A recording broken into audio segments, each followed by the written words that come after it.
Combat sports are some of the most brutal and beautiful displays of human athleticism.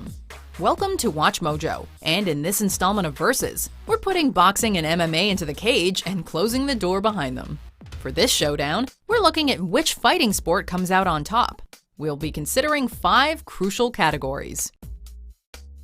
Round 1. Household names. As a worldwide sport, boxing has been around much longer than organized MMA. Throughout the history of boxing, there have been many famous names. Manny Pacquiao is a hero in his home country of the Philippines. The pure, frightening knockout power of Mike Tyson is still talked about today, let alone the ear bite. Muhammad Ali is still an icon that's bigger than the sport itself. And names like Roy Jones Jr. and Floyd Mayweather are just as well known. On the other hand, the UFC in America has done a fairly poor job promoting its roster and fighters. It relies on fighters promoting themselves. This leads to a situation where the most well-known fighters are not necessarily the best. They're simply the ones who talk the loudest. Conor McGregor is a perfect example of this. Though he is well-known outside the MMA world, he's lost some of his biggest fights. For being around longer and having more legendary names, this round goes to boxing. Winner, boxing. Round 2. Cross-sport appeal.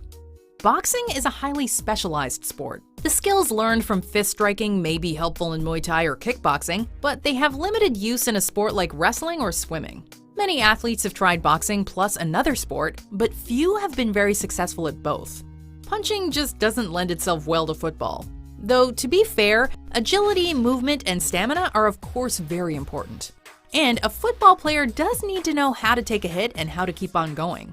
Mixed martial arts is different. By definition, MMA is a mix of different disciplines. Many fighters in MMA consider themselves to be primarily one type of fighter over another, with other styles mixed in. Some of the MMA's biggest stars have come from other combat sports and have been successful. Brock Lesnar came from wrestling and was champion of his division in the UFC. Since MMA combines different disciplines, it has more cross-sport appeal, making it the winner of this round. Winner, MMA. Round 3. Entertainment. Boxing promoters definitely know how to put on a good show, seeing as the sport is one of the biggest around. But when it comes to the actual fighting, sometimes the entertainment value leaves a little something to be desired. To a non-fan, boxing might appear to be a lot of punching each other's gloves and arms and hugging every few swings. Of course, an aficionado will see the skill and strategy involved in even the most knockout-deprived matches.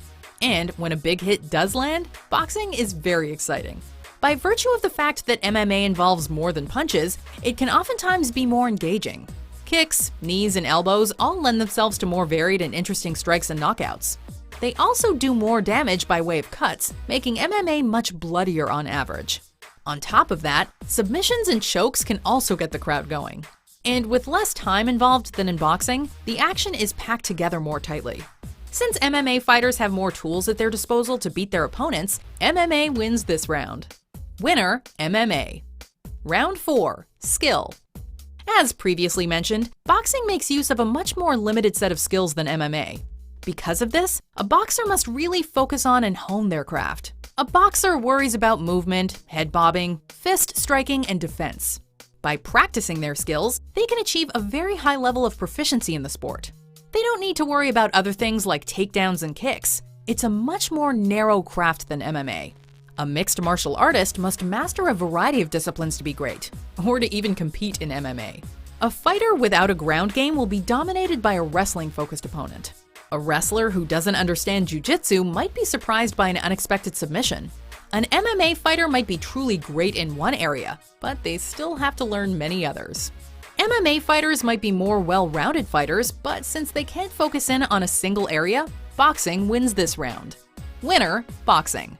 Before we continue, be sure to subscribe to our channel and ring the bell to get notified about our latest videos. You have the option to be notified for occasional videos or all of them. If you're on your phone, make sure you go into your settings and switch on notifications. Round 5. Knockouts. For our final round, we'll be looking at knockouts. Let's be real, one of the biggest reasons people watch combat sports is to see someone get knocked out by a massive punch, kick, or elbow. In boxing, knockouts pretty much come in one variety, the punching kind. Of course, there are uppercuts and jabs, but those are still punches. When it comes to spectacular knockouts in boxing, we really only need to say one word: Tyson. This man was so strong and brutal that his knockout highlights are legendary. On the other hand, we have MMA. There are just so many ways to knock out your opponent in MMA. Big punches might be cool, but a spinning back kick to the dome is a showstopper. A sneaky knee or elbow to the head is also cause for an uproar. However, since submissions are a part of MMA, knockouts aren't the only form of stoppage. Because of Tyson's incredible power, we're giving this round to boxing. Winner, boxing. Well, there are the final results. In entertainment and cross-sport appeal, MMA wins. In household names, skill, and knockouts, boxing takes the prize. Will MMA continue to grow and become a bigger sport than boxing? Or will it become bogged down by immature antics?